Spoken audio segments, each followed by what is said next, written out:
నమస్తే బ్రదర్స్, ఎలా ఉన్నారు? బాగున్నారా అంతా? ఇంకో ఇంట్రెస్టింగ్ టాపిక్తో మళ్ళీ వచ్చాను. ఈ వీడియో మొత్తం చూసి దీనిపైన మీ అభిప్రాయం ఏంటో కింద కామెంట్ చేయండి. నచ్చితే లైక్ వేసుకోండి, వీలైతే సబ్స్క్రైబ్ చేసుకొని నాకు సపోర్ట్ చేయండి, సరేనా? ఇక లేట్ ఎందుకు, పదండి వీడియోలోకి వెళ్ళిపోదాం. పద్మభూషణ్ నందమూరి బాలకృష్ణ ప్రజెంట్ మంచి జోష్లో ఉన్నాడు. బాలయ్య వరుస విజయాలు అందుకొని మళ్ళీ తన మునుపటి స్టార్డమ్ని సంపాదించుకున్నాడు. అఖండ, వీరసింహారెడ్డి, భగవంత్ కేసరి సినిమాలతో హ్యాట్రిక్ కంప్లీట్ చేసుకొని డాకు మహారాజ్ మూవీతో డబుల్ హ్యాట్రిక్కి రంగం సిద్ధం చేసుకున్నాడు. ప్రజెంట్ ఇప్పుడు బాలయ్య అంటే ఫ్యాన్స్ ఎక్స్పెక్ట్ చేసిన రేంజ్లో ఈ సినిమా హిట్ కాకపోయినా మరోసారి బాక్సాఫీస్ వద్ద బాలయ్య తడాక ఏంటో చూపించిన మూవీ డాకు మహారాజ్. ప్రమోషన్లు సరిగ్గా చేసి సినిమా హైప్కి క్రేజ్కి తగ్గట్టుగా ఈ థియేటర్లు దక్కించుకుంటే సినిమా రేంజ్ నెక్స్ట్ లెవెల్లో ఉండేది. అలా కాకుండా సినిమాని చాలా గ్రాండ్గా తీసి ఆ తీసిన సినిమాని ఆడియన్స్లోకి తీసుకెళ్లడంలో మూవీ టీం ఫెయిల్ అయింది. దానివల్ల ఈ సినిమా విజయం ఒక స్థాయికే పరిమితమైంది. లేదంటే మరోసారి మాస్ బాలయ్య విజృంభణను చూసేవాళ్ళం. థియేటర్లో ఉన్నప్పుడు డాకు మహారాజ్ మూవీ ఎక్కువ మంది ఆడియన్స్కి రీచ్ కాకుండా పోయింది, కానీ ఓటీటీలో మాత్రం దుమ్ము లేపింది. ప్యాన్ ఇండియా కాదు, ఏకంగా ప్యాన్ వరల్డ్ రేంజ్ రెస్పాన్స్ దక్కింది. మాస్ సినిమాని ఫ్యామిలీ సినిమా కాదని రాంగ్ వేలో ప్రమోట్ చేయడం వల్ల ఈ సినిమాకి ఫ్యామిలీ ఆడియన్స్ దూరం అయ్యారు. కానీ ఓటీటీలో చూసిన ఆడియన్స్ ఒకంత ఫీల్ అయ్యారు. ఇలాంటి మంచి సినిమాని థియేటర్లో ఎలా మిస్ అయ్యామని. క్లాస్కి మాస్కి కనెక్ట్ అయ్యే హాలీవుడ్ స్టైల్ ఆఫ్ మేకింగ్తో ఈ సినిమా ఒక ఫ్రెష్ ఫీలింగ్ ఇచ్చింది. మనకు తెలిసిన కథ అయినా దాన్ని బాబీ నెరేట్ చేసిన విధానం, బాలయ్యని చూపించిన తీరు ఆడియన్స్ని కట్టిపడేసింది.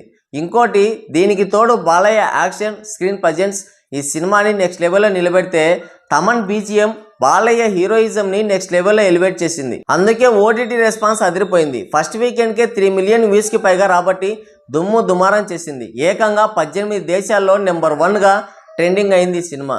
అయితే పాన్ ఇండియా సినిమా కాకపోయినా పాన్ ఇండియన్ సినిమాలకు మించిన రెస్పాన్స్ వచ్చింది ఈ సినిమాకి. తెలుగుతో పాటు కన్నడ, మలయాళం, తమిళ్, హిందీలోనే కాకుండా బంగ్లాదేశ్, పాకిస్తాన్, యుఏఈ లాంటి 18 దేశాల్లో నెంబర్ 1గా కొనసాగి బాలయ్య మాస్ రేంజ్ ఏంటో చూపించింది సినిమా. డాకు మహారాజ్ మూవీ ఒక రీజనల్ ఫిలిం అయినా పాన్ వరల్డ్ రేంజ్లో రెస్పాన్స్ దక్కించుకుంది. బాలయ్య బోయపాటి కాంబోలో వస్తున్న మైథలాజికల్ మాస్ మూవీ అఖండ 2కి పాన్ ఇండియన్ మార్కెట్లో దారి సుగమం చేసింది డాకు మహారాజ్ మూవీ. బాలయ్య బోయపాటి కాంబోలో రిలీజ్ అయిన అఖండ మూవీ బాక్సాఫీస్ వద్ద ఒక ప్రపంచమే సృష్టించింది. కరోనా టైంలో థియేటర్స్కి జనాలు రాక బాక్సాఫీస్ విలవిల్లాడిపోయింది. అలాంటి టైంలో పెద్ద పెద్ద స్టార్ హీరోలు సైతం తమ సినిమాలని రిలీజ్ చేయడానికి జంకుతుంటే బాలయ్య మాత్రం అవేమీ పట్టించుకోకుండా, లెక్క చేయకుండా అఖండ సినిమాని రిలీజ్ చేశాడు. నార్మల్ టికెట్ ప్రైజెస్ అయినా కరోనా కాలంలో ఆడియన్స్ థియేటర్స్కి రాని టైం అయినా సరే బాక్సాఫీస్ వద్ద ఊచకోత కొశాడు.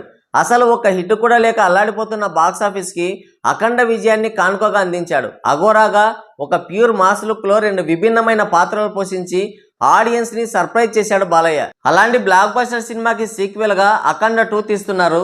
మొదటి పార్ట్ అఖండ విజయం సాధించడం, బాలయ్య బోయపాటి కాంబో సక్సెస్ఫుల్ కావడంతో ఈ సినిమా పైన అంచనాలు తారాస్థాయిలో ఉన్నాయి. అంతేకాకుండా నార్త్ సైడ్ కూడా ఈ సినిమా కోసం ఆడియన్స్ చాలా ఈగర్గా వెయిట్ చేస్తున్నారు. అఖండ సినిమాతోనే బాలయ్య పాన్ ఇండియన్ మార్కెట్ని టచ్ చేసి ఉంటే బాగుండేది. అయినా సరే యూట్యూబ్ అండ్ అదర్ ఓటీటీ ప్లాట్ఫామ్స్లో సినిమా చూసి ఈ సినిమాకి అడిక్ట్ అయిపోయారు నార్త్ ఆడియన్స్. దాన్ని దృష్టిలో ఉంచుకొని ఈ సినిమాని అత్యంత ప్రతిష్టాత్మకంగా తెరకెక్కిస్తున్నారు. దాదాపుగా 200 కోట్ల భారీ బడ్జెట్తో ఈ సినిమాని తీస్తున్నారు. ఈ సినిమా పైన ఉన్న హైప్కి తగ్గట్టుగానే మంచి టెక్నీషియన్స్ని తీసుకొచ్చి విజువల్ వండర్గా తీస్తున్నారు అఖండ 2 సినిమాని. అయితే ఈ సినిమా షూటింగ్ ఇంకా 30% కూడా కంప్లీట్ కాకముందే ఈ సినిమాకి 100 కోట్ల బిజినెస్ ఆఫర్స్ వస్తున్నాయి, అది కూడా ఒక ఓటీటీ నుంచే. దీన్ని బట్టి చెప్పేయచ్చు అఖండ మ్యానియా ఏ రేంజ్లో ఉందో అని. రీసెంట్గా ఒక పెద్ద ఓటీటీ సంస్థ అఖండ సినిమా కోసం 100 కోట్ల బిజినెస్ డీల్ని ఆఫర్ చేసింది. అంటే సినిమా నుంచి కనీసం టీజర్ రాలేదు, కనీసం ఒక 50% షూటింగ్ కూడా కంప్లీట్ కాలేదు.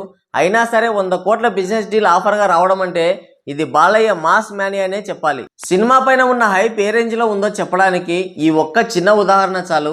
రీజనల్ ఫిలిమ్స్తోనే బాక్సాఫీస్కి బ్యాండ్ వాయించిన బాలయ్య ఈసారి పాన్ ఇండియన్ బాక్సాఫీస్ కూడా ముచ్చెమటలు పట్టించాలనే ఉన్నాడు.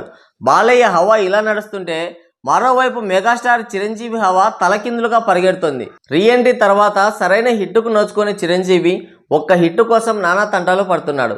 పాన్ ఇండియన్ సినిమాలు, రీమేక్ సినిమాలు, మల్టీస్టారర్ సినిమాలు ఇలా ఎన్ని చేసినా సరే ఎలాంటి ఉపయోగం లేకుండా పోయింది. దానికి రీజన్ ఏంటంటే ఏజ్ పైబడుతున్నా కానీ ఇంకా ఏజ్కి తగ్గ క్యారెక్టర్లు సెలెక్ట్ చేసుకోకుండా డ్యాన్సులు, హీరోయిన్లు, రొమాన్స్ అంటూ వెంటపడుతూ మూస కథలు ఎంచుకోవడమే దానికి కారణం. తమిళ్లో కమల్ రజనీల్లా, మలయాళంలో మోహన్ లాల్ మమ్మూటిల్లా, తెలుగులో బాలయ్యల మాదిరిగా ఇంకా రియాలిటీలోకి రాకపోవడం, ఇంకా కుర్ర హీరోల్లో ఏదో చేయాలనే తపనే ఆయన ఇమేజ్ని మరింత డ్యామేజ్ చేస్తుంది.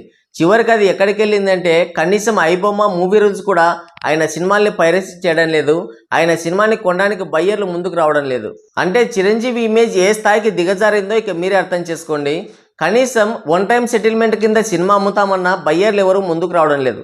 దానికి రీజన్ ఏంటంటే చిరంజీవి సినిమాకి ఫ్లాప్ టాక్ వచ్చిందంటే చేసిన బిజినెస్లో కనీసం 20% కూడా రికవరీ కాదు అనే భయం వారిని వెంటాడమే. చాలా ప్రతిష్టాత్మకంగా ఆయన ఏ రికవరీ ఎంచుకున్న దర్శకుడితో తీస్తున్న విశ్వంబర సినిమా ఎటూ కాకుండా పోయింది. ఎప్పుడో సంక్రాంతికి రిలీజ్ కావాల్సిన విశ్వంబర వాయిదాల మీద వాయిదాలు పడుతూనే ఉంది. దానికి కారణం ఈ సినిమాకి బిజినెస్ జరగకపోవడమే. అంటే సంక్రాంతికి రిలీజ్ చేయాలని బిజినెస్ జరుపుకోకుండా ఒక టీజర్ రిలీజ్ చేశారు. ఆ టీజర్ కాస్త బెడిసి కొట్టింది. ఆ విఎఫ్ఎక్స్, ఆ గ్రాఫిక్స్, చిరు లుక్స్, ఆ మిగతా క్యారెక్టర్ ఆర్టిస్టుల పర్ఫార్మెన్స్ చూసి ఆడియన్స్ బిత్తరపోయారు. ట్రోలింగ్తో నెటిజన్స్ అంతా ఒక ఆట ఆడేసుకున్నారు.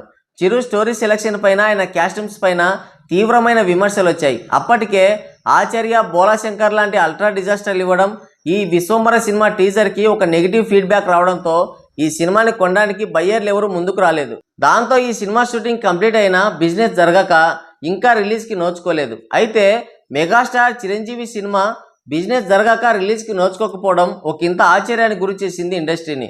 ఆగస్టులో రిలీజ్ అవుతుందనే వార్తలు వస్తున్నాయి, కానీ బిజినెస్ జరిగితే తప్ప రిలీజ్ అయ్యే ఛాన్సే లేదు. అలాగని మూవీ టీం ఈ సినిమాని సొంతంగా రిలీజ్ చేసే సాహసం, ధైర్యం చేయలేదు. ఈ విధంగా బాలయ్య తన బాక్సాఫీస్ ప్రపంచనాన్ని కొనసాగిస్తుంటే చిరంజీవి సినిమాలకి మాత్రం బిజినెస్ జరగక సినిమా రిలీజ్ లాగిపోతున్నాయి.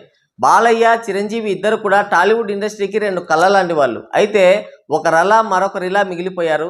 మరి దీని గురించి మీరేమనుకుంటున్నారో కింద కామెంట్ చేయండి. ఇంతసేపు వీడియో చూసారంటే మీకు నచ్చిందని అనుకుంటున్నాను. నచ్చితే ఒక లైక్ వేసుకోండి, వీలైతే సబ్స్క్రైబ్ చేసుకొని నాకు సపోర్ట్ చేయండి. మరోసారి ఇంకో ఇంట్రెస్టింగ్ టాపిక్తో మళ్ళీ వస్తాను. అంతవరకు సెలవు.